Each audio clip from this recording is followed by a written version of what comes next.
अस्सलाम वालेकुम स्टूडेंट्स। अब हम नया टॉपिक स्टार्ट करने लगे हैं जिसका नाम है कंबस्शन एनालिसिस। कंबस्शन एनालिसिस वो एनालिसिस है जिसके जो उन कंपाउंड्स पे एप्लीकेबल होता है जिन कंपाउंड्स के अंदर कार्बन, हाइड्रोजन और ऑक्सीजन मौजूद हो। ये सिर्फ उन कंपाउंड्स पे एप्लीकेबल होता है जिनके अंदर सिर्फ ये कंपाउंड हो। अगर इनके अलावा कोई भी कंपाउंड उस मौजूद होगा तो ये एनालिसिस एप्लीकेबल नहीं है। सिर्फ 3 कंपाउंड होना ज़रूरी है, इससे ज़्यादा नहीं होंगे। मतलब applicable only for that compound that contain carbon, hydrogen and oxygen. अगर इनके अलावा कोई चौथा कंपाउंड होगा तो ये एनालिसिस एप्लीकेबल नहीं होगा। अब हमें कोई भी इक्वेशन दी हो तो हमें पता कैसे लगेगा कि CO2 कितने बनेंगे, क्योंकि कार्बन जो मौजूद होगा उस कार्बन ने हमारे पास CO2 मतलब कार्बन डाइऑक्साइड प्रोड्यूस करनी होती है। तो हम ये पता लगाएंगे कि जितने नंबर ऑफ कार्बन उस कंपाउंड के अंदर मौजूद हैं उतने ही हमारे पास CO2 बनेंगे, और जितने नंबर ऑफ हाइड्रोजन हमारे पास मौजूद हैं उससे हाफ हमारे पास वाटर बनेगा। मतलब अगर नंबर ऑफ कार्बन एटम बराबर हैं हमारे पास नंबर ऑफ कार्बन डाइऑक्साइड के, while the number of hydrogen atom is equal to half of the number of hydrogen water molecule।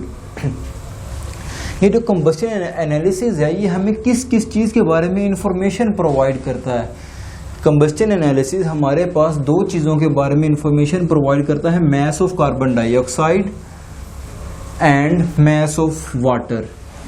हम 2 चीज़ों से फाइंड कर सकते हैं। Mass of carbon dioxide find करना हमारे पास एक केमिकल प्रोसेस है, जबकि मास ऑफ वाटर फाइंड करना हमारे पास एक फिजिकल प्रोसेस है। और मास ऑफ कार्बन डाइऑक्साइड हम फाइंड कर सकते हैं और एक अब्जॉर्बर यूज़ करके, जो कि है हम यूज़ करते हैं 50% KOH पोटाशियम हाइड्रोक्साइड 50% यूज़ किया जाता है इस एनालिसिस के लिए, कार्बन डाइऑक्साइड का मास फाइंड करने के लिए। ये हमारे पास इक्वेशन है कि 2 पोटाशियम हाइड्रोक्साइड कंबाइन होते हैं एक CO2 के साथ और हमारे पास K2CO3 प्लस वाटर बनता है। ये हमारे पास है केमिकल प्रोसेस, ये हमारे पास है केमिकल प्रोसेस। जबकि हम मास ऑफ हाइड्रोजन फाइंड कर सकते हैं फिजिकल प्रोसेस के ज़रिए बाय यूजिंग मैग्नीशियम परक्लोरेट। ये एक हमारे पास फिजिकल प्रोसेस है और इससे हम इसका मास फाइंड कर सकते हैं। और बात करते हैं हम कुछ फार्मूले ऐसे हैं जो हमारे पास कार्बन की परसेंटेज फाइंड करने के लिए यूज़ होते हैं, like mass of carbon dioxide. हमारे पास यूज होगा mass of carbon dioxide over mass of that compound, mass of that organic compound into 12 over 44 into 100। ये हमारे पास एक फार्मूला है। हम परसेंटेज कैसे फाइंड कर सकते हैं एक कंपाउंड की कार्बन में, mass of carbon dioxide by mass of compound into 12 over 44 into 100। और परसेंटेज ऑफ हाइड्रोजन फाइंड करने के लिए हमारे पास फार्मूला है mass of water over mass of compound into 2.016 over 18 into 100। ये हमारे पास परसेंटेज ऑफ हाइड्रोजन फाइंड करने का फार्मूला है। अब हमारे पास ये 2 चीज़ें हैं, हमने 2 कार्बन और हाइड्रोजन तो हम फार्मूले से फाइंड कर सकते हैं, लेकिन हम परसेंटेज ऑफ ऑक्सीजन नहीं फाइंड कर सकते। क्यों? क्योंकि ऑक्सीजन हमारे पास वाटर के अंदर भी मौजूद है, ऑक्सीजन हमारे पास CO2 के अंदर भी मौजूद है, लेकिन जो कार्बन है ये सिर्फ CO2 के अंदर मौजूद है, जबकि जो हाइड्रोजन है ये सिर्फ वाटर के अंदर मौजूद है।